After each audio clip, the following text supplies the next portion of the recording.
Buenos días a todos. Comenzamos con la última de las sesiones de la patología infecciosa en dermatología. Vamos a ver en primer lugar algunas infecciones por virus y por último dos manifestaciones de patología infecciosa provocada por parásitos. Comenzamos con el herpes simple oral, una infección de la mucosa del labio y de la piel producida por el virus herpes simple tipo 1, que se transmite por contacto directo o a través de la saliva. Existen dos tipos de formas clínicas. En primer lugar, la primoinfección habitualmente ocurre en la niñez, la mayoría de las veces es asintomática y cuando es sintomática cursa como una gingivoestomatitis con fiebre, malestar, anorexia y adenopatías. También puede debutar como faringitis en adolescentes. Se cura espontáneamente en 15 días. Las recurrencias suelen estar provocadas por estímulos, como el uso de corticoides, infecciones, estrés, traumas, radiación ultravioleta o la menstruación. Afecta al área perioral y cursa como inicio, como una primera fase en la que existe entre 6 horas a 2 días de escozor en la zona. Posteriormente aparece eritema y vesículas que se ulceran 2-3 días. Se cura espontáneamente en 8 a 10 días. Puede afectar también a los dedos, provocando un panadizo herpético por contacto con las secreciones. El diagnóstico principalmente es clínico, solamente se realizan pruebas en el caso de que el diagnóstico sea incierto. De elección la PCR, puesto que el cultivo es poco sensible. En cuanto al tratamiento, como medidas generales, en primer lugar, pues tener en cuenta que las lesiones son contagiosas hasta la fase de costra y que podemos utilizar antisépticos locales del tipo clorhexidina para evitar la sobreinfección. Los fármacos están indicados en las primeras 48 horas, en el caso de utilizarlo. Cuando existe una infección labial de forma episódica o una primoinfección, el tratamiento inicial no está indicado, puesto que el tratamiento tópico no ha demostrado reducción del dolor, ni de la duración, ni del número de recidivas. En el caso de que exista una primoinfección muy sintomática, un herpes labial recurrente con lesiones severas o persistentes o una gingivoestomatitis recurrente, podemos comenzar con tratamiento antiviral, en el que podemos utilizar aciclovir, 200 miligramos 5 veces al día durante 5 días, o valaciclovir, 500 miligramos cada 12 horas de 5 a 10 días, o incluso una dosis de 2 gramos cada 12 horas un día. En pacientes inmunodeprimidos siempre utilizaremos tratamiento con aciclovir o valaciclovir, en la dosis que vemos aquí en la imagen. Continuamos luego con otra patología producida por el virus herpes, que es el herpes genital, una enfermedad de transmisión sexual producida más frecuentemente por el virus herpes simple tipo 2. Se contagia por contacto, pero hay que tener en cuenta que la excreción viral puede no seguirse de lesiones, por lo tanto se puede contagiar durante la fase asintomática. Existen también dos formas clínicas, como hemos visto anteriormente, la primoinfección y la recurrencia. La primoinfección puede ser asintomática o puede ser sintomática. En este caso cursaría con malestar, fiebre, mialgias, una erupción eritematosa con vesículas que se ulceran en 2 días, la aparición de adenopatías bilaterales dolorosas. Durante 10 a 12 días pueden seguir apareciendo nuevas lesiones y finalmente cura en unos 20 días. Hay que tener en cuenta que aunque ocurre en un pequeño porcentaje de los casos, puede cursar como disuria, secreción uretral vaginal o retención aguda de orina. Esto va a ser importante, sobre todo en pacientes que cursan con disuria en la que el cultivo es negativo, pues quizás tendremos que investigar la posible aparición de una infección por el virus herpes, que no cursa con vesícula, y que a veces solo cursa como la aparición de una disuria, síntomas de como si fuera una infección de orina. Las recurrencias también pueden ser asintomáticas o sintomáticas. En el caso de ser sintomática, la clínica es igual que la primoinfección, pero no suele afectar al estado general. Además de que las adenopatías no suelen ser bilaterales, sino que son unilaterales. Las lesiones curarían en este caso en unos 10 días. El diagnóstico es principalmente clínico. Podemos usar la PCR en el caso de duda, que además tipifica si estamos hablando de un herpes simple tipo 1 o tipo 2. Podemos usar el cultivo, que es poco sensible, o incluso en este caso podemos usar la serología. La serología está indicada en casos de una sospecha clínica con PCR cultivo negativo, teniendo en cuenta que si la serología es positiva para virus herpes simple tipo 2, el diagnóstico es probable. Si la serología solo es positiva para virus herpes simple tipo 1, en este caso no ayudaría al diagnóstico de un herpes genital. Se puede utilizar también en casos de clínica genitourinaria sin un diagnóstico claro, para diferenciar la primoinfección, en el que la serología es negativa, de la recurrencia, en el que se positiviza esa serología, o podemos utilizarlo en parejas de algunas personas que presentan herpes recurrente, para aconsejar tratamiento supresor de la persona afectada si su pareja es seronegativa.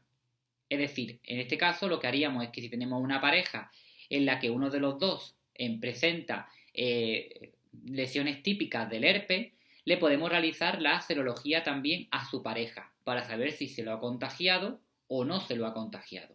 Y en este caso, en función del contagio, indicar tratamiento supresor a la persona afectada si la pareja es seronegativa, es decir, si la pareja no se lo ha contagiado.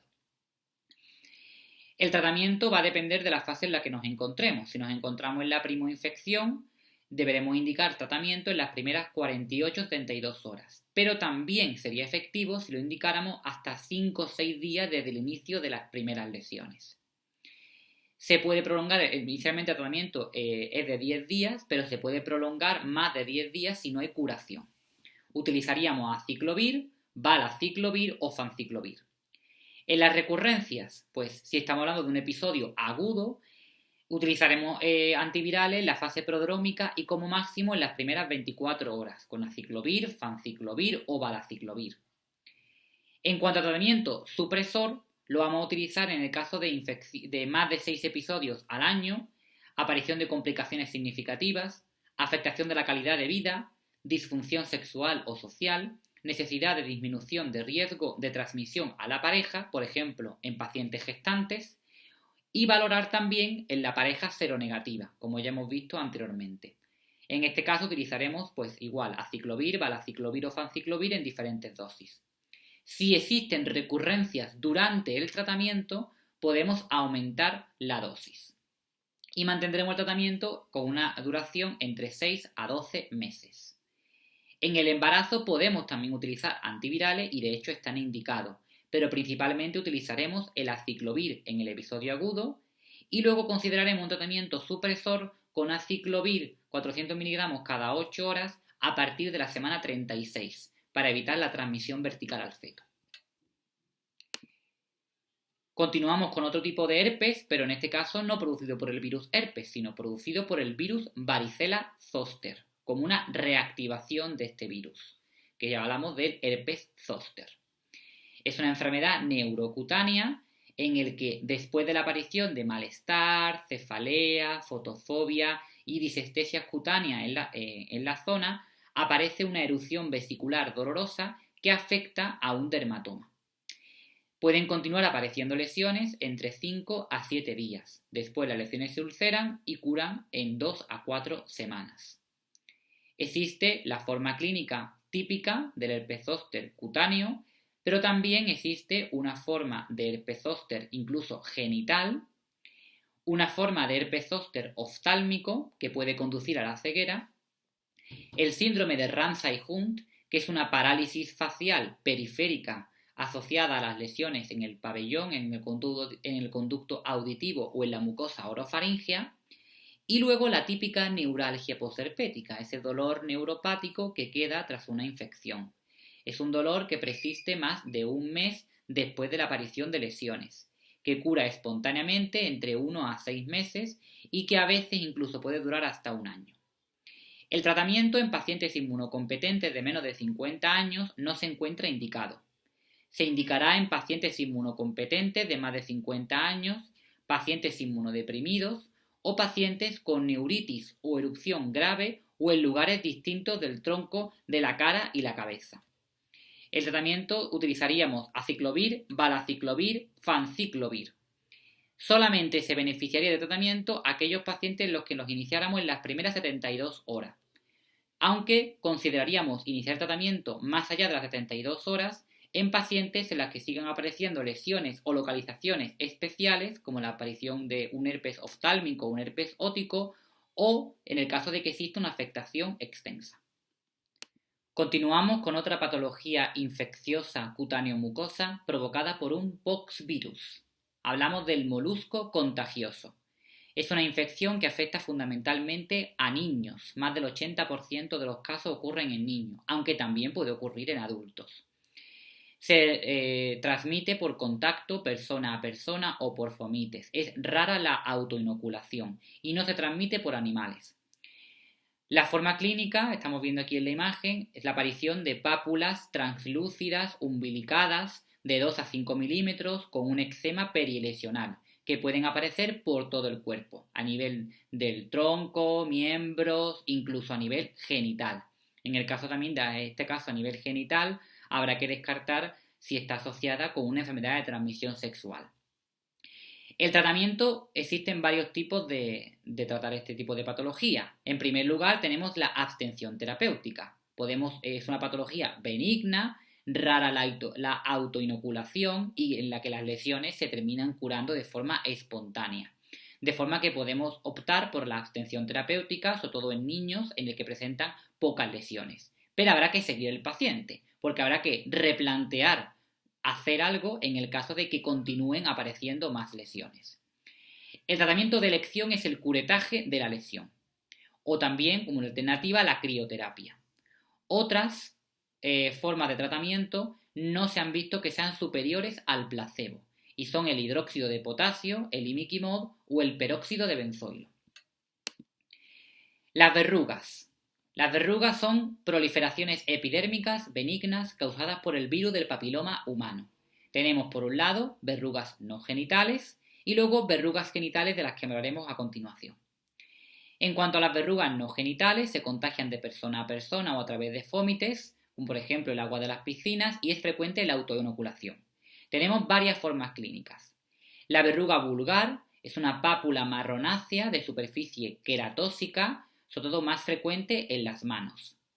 La verruga plana es una pápula aplanada de superficie lisa, muy frecuente en la cara y en los niños. Las verrugas en mosaico están producidas por la coalescencia de varias verrugas y es muy frecuente en los pies. La verruga plantar, como vemos aquí en la imagen, es parecida a la aparición de callos, similares a los callos típicos. Y luego, por último, más raro, las verrugas periungulares. Son lesiones engrosadas, fisuradas, con aspecto de coliflor. El diagnóstico fundamentalmente es clínico. Solamente en casos excepcionales es necesario realizar una biopsia. Si tenemos dudas, podemos decapar la lesión. Es decir, con un bisturí, quitar la parte más superficial de la lesión y en ese caso, como en la imagen, veríamos la aparición de puntos hemorrágicos que son patognomónicos de esta infección. Si utilizáramos además un dermatoscopio, veríamos puntos hemorrágicos en el seno de una lesión papilar. En cuanto al tratamiento, podemos optar por la abstención terapéutica, puesto que las lesiones curan espontáneamente en un año. Sin embargo, la presencia de dolor o interferencia con las actividades cotidianas motivan a iniciar un tratamiento. Existen dos tipos de tratamiento. Por un lado, la aplicación de ácido salicílico al 17% una vez al día. En este caso, que queremos optar por este tipo de tratamiento, le tenemos que recomendar al paciente que en primer lugar sumerja en agua la zona que va a tratar. En segundo lugar, limar la zona con una lima de uñas, por ejemplo. En tercer lugar, proteger la piel circundante con vaselina. Y por último, aplicar el producto y cubrir con un apósito. No está indicado para verrugas en la cara. La curación con este tipo de tratamiento es lenta, puede tardar hasta 3 meses. Y no se debe aplicar más de 12 semanas. En segunda opción podemos optar por la crioterapia, utilizando 3 o 4 sesiones de crioterapia de 1-2 ciclos cada uno, separado por 15 días. Si limamos la verruga antes de aplicar la crioterapia, aumentamos la curación. El halo de congelación debe ser de más de 2 milímetros de la lesión. Podemos utilizar dos tipos de crioterapia. Una crioterapia intensa, es decir, aplicación de 1 o 2 ciclos de 10 a 20 segundos cada uno, que sería mucho más efectiva, pero está claro, más efectos secundarios que la aplicación de una crioterapia moderada, que serían ciclos de 5 o 10 segundos cada uno. Hay que tener en cuenta que depende de dónde la utilicemos la crioterapia, puede lesionar los nervios o los tendones y tener cuidado en las manos porque puede lesionar la matriz ungueal. En algunas guías recomiendan que no optemos por una de las dos opciones, sino que utilicemos las dos a la vez, lo que aumentaría incluso la curación. Las verrugas genitales, también llamadas condilomas acuminados, se consideran una enfermedad de transmisión sexual porque se produce por contacto directo con las lesiones o incluso sin lesiones. Tiene un periodo de incubación de hasta más de 18 meses, luego es muy difícil saber cuál es la pareja que te lo ha contagiado. Se trata de la aparición de pápulas blandas de superficie plana o papilomatosas del color de la piel. Normalmente aparecen en el exterior, pero también pueden aparecer en el interior de la uretra, vagina, ano o la boca. Ocasionan a veces dolor, sangrado o dispareunia. La mayoría de las lesiones curan espontáneamente, por lo que el tratamiento es estético, no erradica el virus y no reduce la infectividad. Esto es importante comunicárselo a los pacientes. Podemos utilizar dos tipos de fármacos, la podofilotoxina al 0,5% para el pene o en crema al 0,15% para la zona del ano y la vulva. Se realizaría una aplicación cada 12 horas durante 3 días y luego 4 días de descanso, repitiendo 4 ciclos o 5 en función de la solución que utilicemos. El imiquimod al 5% en crema se aplicaría 3 veces por semana al acostarse y luego lavar con agua y jabón la zona por la mañana, máximo durante 16 semanas. Y se plantea sobre todo si el área afectada es muy extensa, puesto que es un tratamiento mucho más agresivo que la podofilotoxina. En algunas ocasiones se podría optar por la cirugía con curetaje, con crioterapia, 3 ciclos de día 20 segundos repitiéndolos cada 15 días o incluso electrocirugía. Con esto terminamos las infecciones por virus y vamos a detallar 2 patologías más frecuentes producidas por parásitos.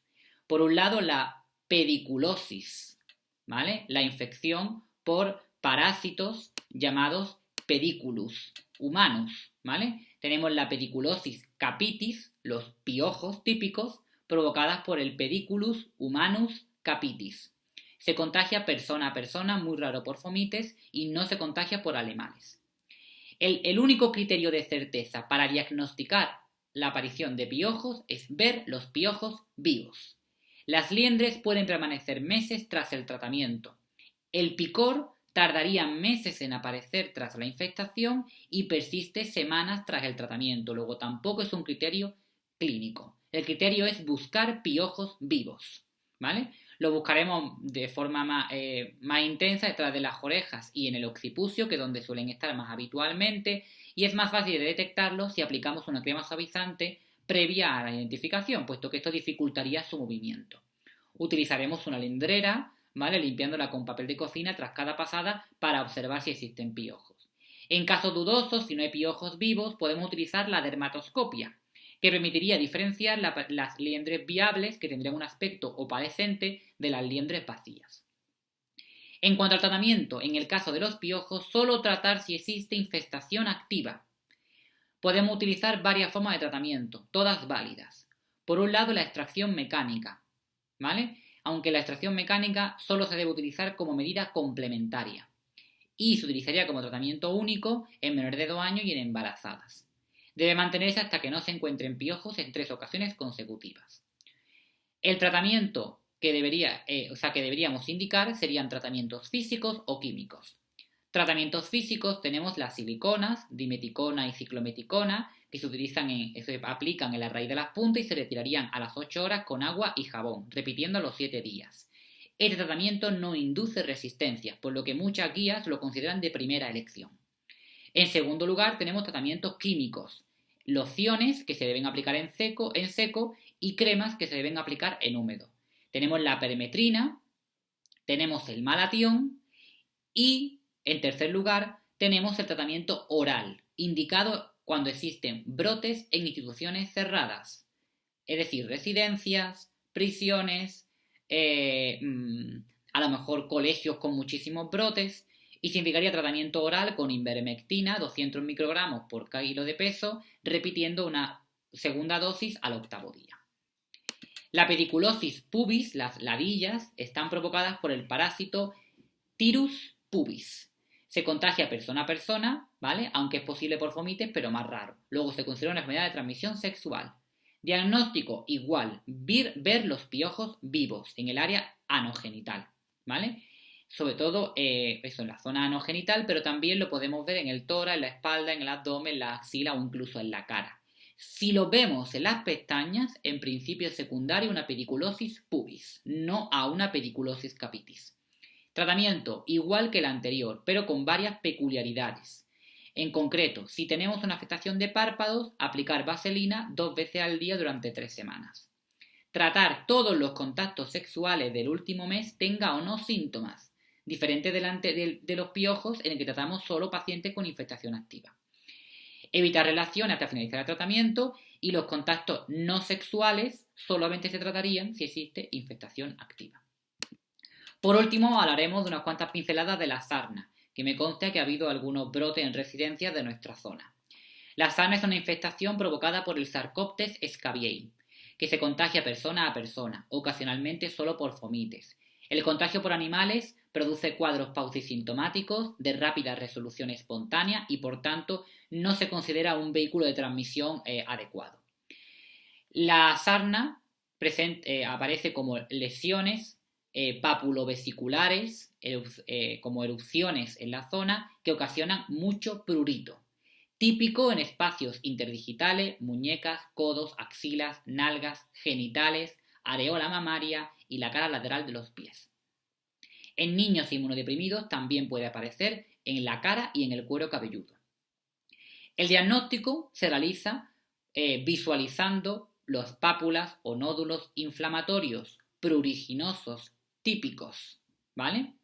Si lo vemos en la zona de la ingle y de los genitales, claramente es una sarna.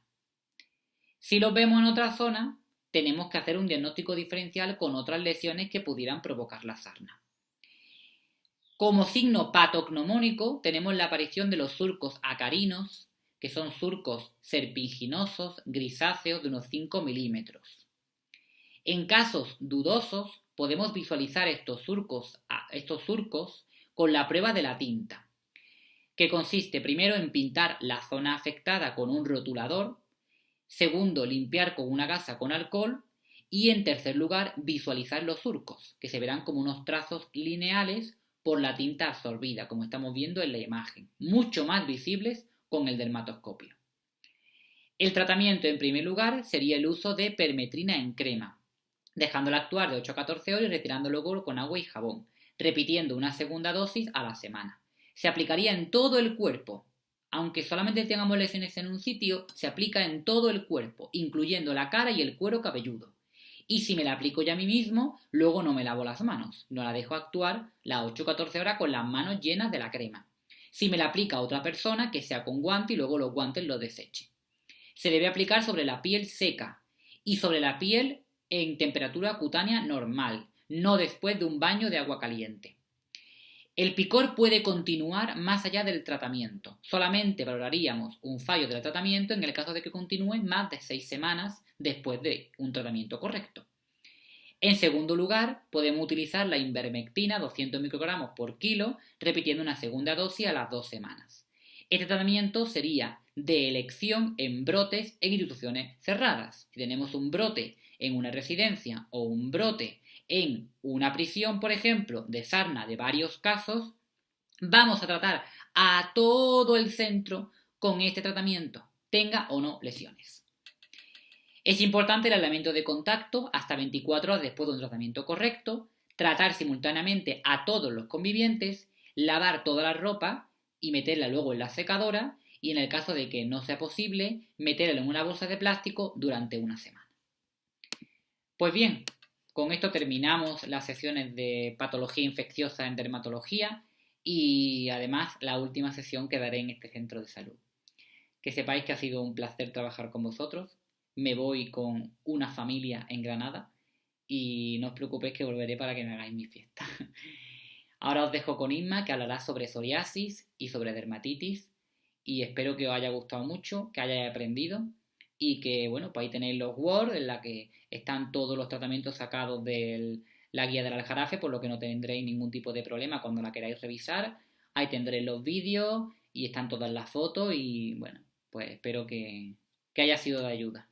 Un saludo a todos y un abrazo muy fuerte. Hasta luego.